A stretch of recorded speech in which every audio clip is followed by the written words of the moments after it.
Mr. Chief Justice, members of the Cabinet, and fellow citizens, from the Space Coast to the Sun Coast, from St. John's to St. Lucie, from the streets of Hialeah to the Speedway in Daytona, from the Okeechobee all the way up to Micanopy, freedom lives here in our great Sunshine State of Florida.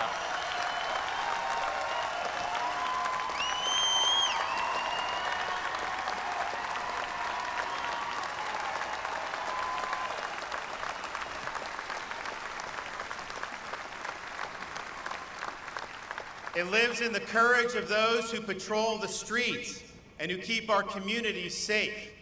It lives in the industry of those who work long hours to earn a living and raise their families. It lives in the dedication of those who teach our children. It lives in the determination of those who grow our food. It lives in the wisdom of our senior citizens. It lives in the dreams of the historic number of families who have moved from states across this country because they saw Florida as the land of liberty and the land of sanity.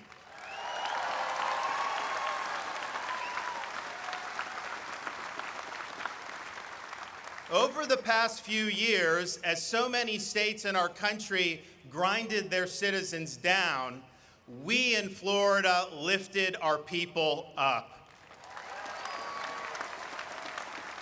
When other states consigned their people's freedom to the dustbin, Florida stood strongly as freedom's linchpin. When the world lost its mind, when common sense suddenly became an uncommon virtue, Florida was a refuge of sanity, a citadel of freedom for our fellow Americans and even for people around the world. In captaining the ship of state, we choose to navigate the boisterous sea of liberty rather than cower in the calm docks of despotism.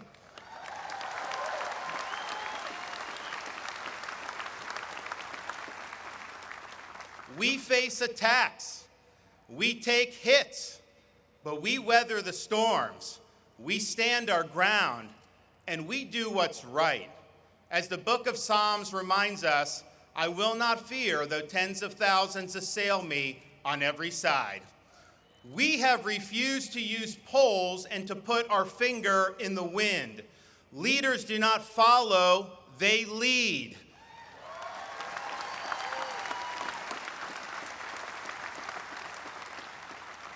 We have articulated a vision for a free and prosperous state. We have, through persistence and hard work, executed on that vision. We have produced favorable results. And now we are here today because the people of Florida have validated our efforts in record fashion.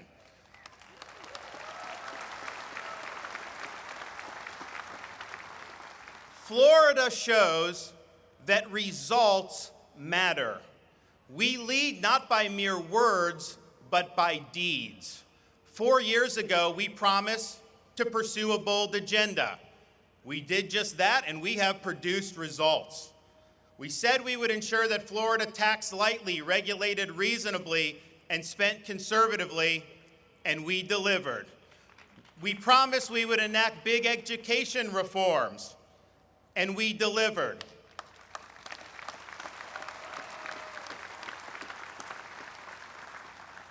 We said we would end judicial activism by appointing jurists who understand the proper role of a judge is to apply the law as written, not legislate from the bench, and we delivered.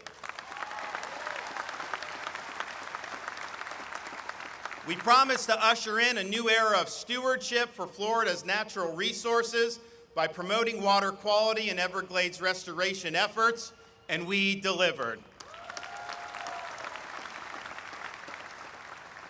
We said we would stand for law and order and support the men and women of law enforcement, and we delivered.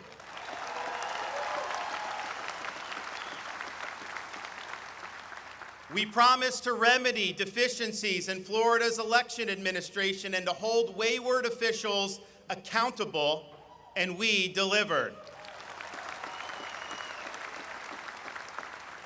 We said we would support the areas in Northwest Florida stricken by Hurricane Michael, and we delivered. And when Hurricane Ian came last year, the state coordinated a massive mobilization of response personnel, facilitated the fastest power restoration on record, and even quickly rebuilt key bridges that had been wiped out by the storm.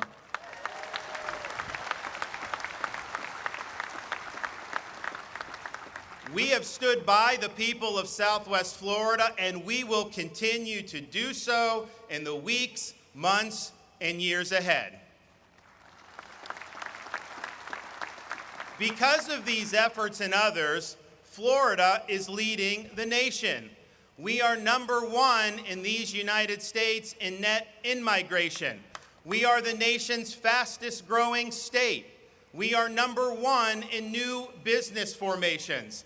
We are #1 in tourism. We are #1 in economic freedom. We rank #1 in education freedom. And we rank #1 in parental involvement in education.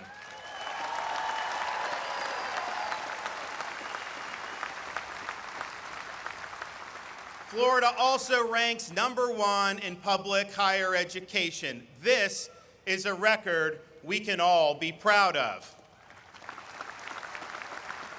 But we're far from done.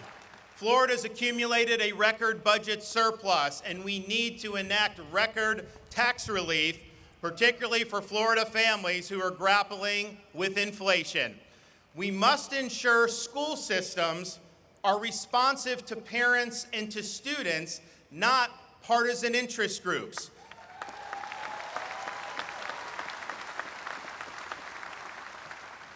And we must ensure that our institutions of higher learning are focused on academic excellence and the pursuit of truth, not the imposition of trendy ideologies.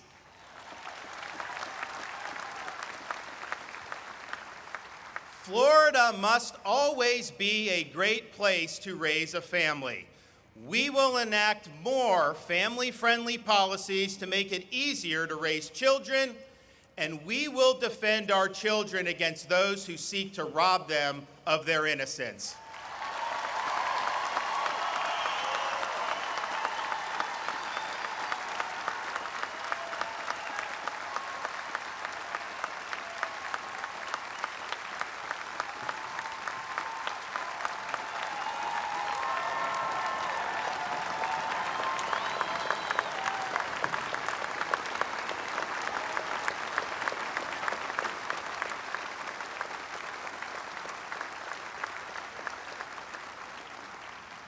We will always remain a law and order state. We will always support law enforcement, and we will always reject soft on crime policies that put our communities at risk. Florida is now in a golden era for conservation of our treasured natural resources. Our momentum is strong, and we will finish what we started. We will leave Florida to God better than we found it.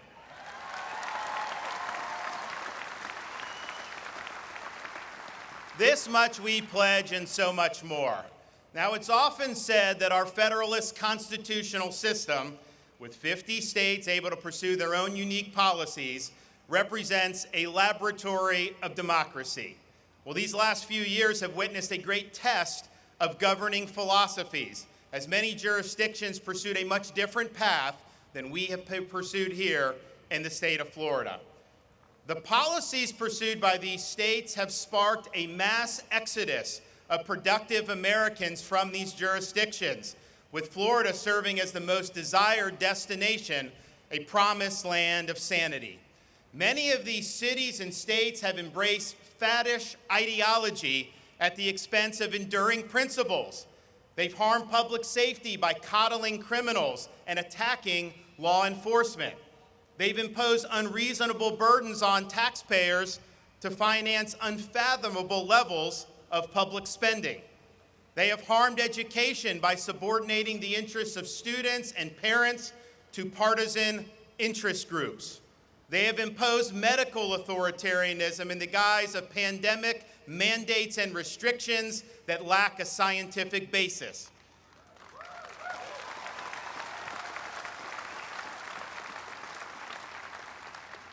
This bizarre but prevalent ideology that permeates these policy measures purports to act in the name of justice for the marginalized, but it frowns upon American institutions. It rejects merit and achievement, and it advocates identity essentialism. We reject this woke ideology. We seek normalcy, not philosophical lunacy. We will not allow reality, facts, and truth to become optional. We will never surrender to the woke mob. Florida is where woke goes to die.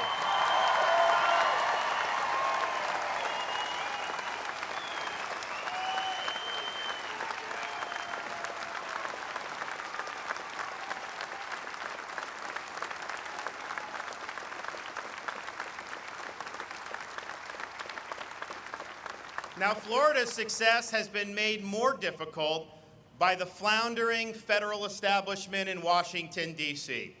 Federal government has gone on an inflationary spending binge that has left our nation weaker and our citizens poorer.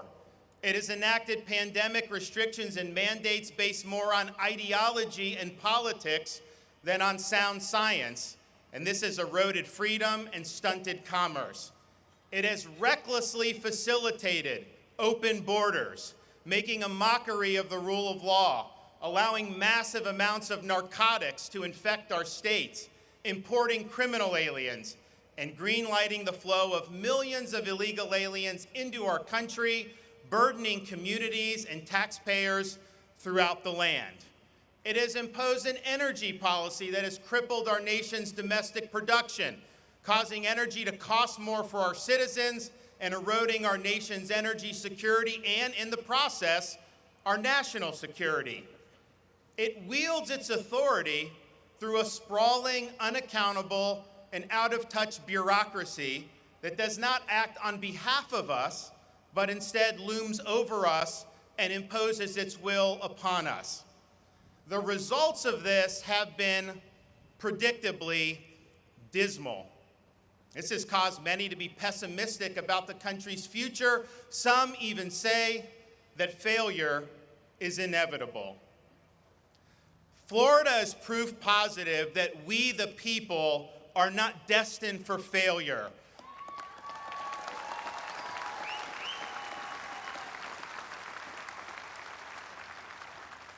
Decline is a choice.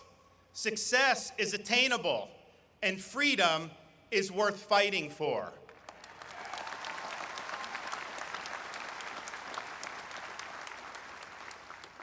Now, fighting for freedom is not always easy because the threats to freedom are more complex and more widespread than they have been in the past.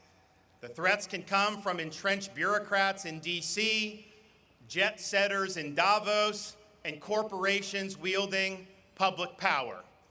But fight we must. We embrace our founding creed that our rights are not granted by the courtesy of the state, but are endowed by the hand of the Almighty.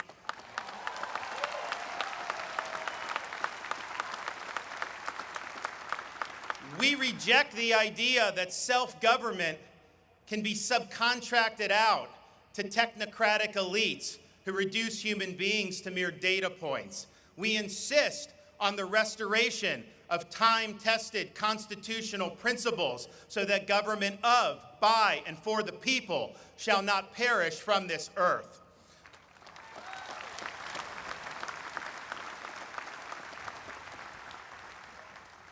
Florida has led the way in preserving what the father of our country called the sacred fire of liberty. It is the fire that burned in Independence Hall when 56 men pledged their lives, their fortunes, and their sacred honor to establish a new nation conceived in liberty.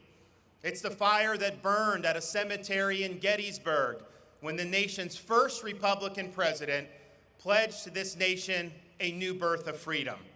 It's the fire that burned among the boys who stormed the beaches of Normandy to liberate a continent and to preserve freedom for the world.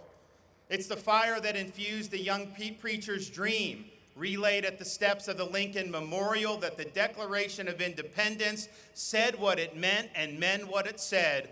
All men are created equal.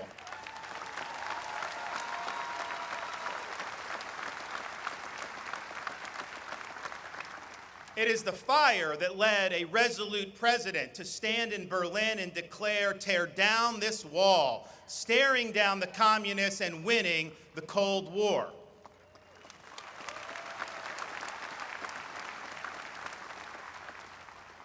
It is our responsibility here in Florida to carry this torch. We do not run from this responsibility. We welcome it. We will be on our guard. We will stand firm in the faith. We will be courageous. We will be strong. And we thank God and are proud to be citizens of the great free state of Florida. Thank you. God bless you. God bless this state and everybody throughout the land.